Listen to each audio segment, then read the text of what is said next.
ஒரு நெல்லிக்காய் சைஸ் புளியை 15 நிமிஷம் தண்ணியில் ஊற வச்சு 1/4 லிட்டர் அரிசி களைஞ்ச 2வது தண்ணியை ஊற்றி கரைச்சி வடிகட்டி எடுத்து வச்சுக்கோங்க.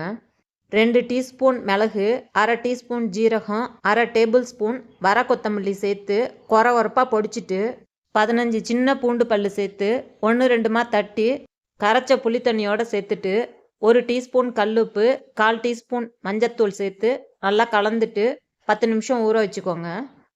1/4 டீஸ்பூன் நெய்யில் 1/2 டீஸ்பூன் ஜீரகம் சேர்த்து சிவப்பாக பொரிஞ்சதும் ஒரு கரண்டியில் எடுத்து சுத்தமாக ஆறுனதும் இது மாதிரி கையால் நசுக்கி பொடி பண்ணி வச்சுக்கோங்க.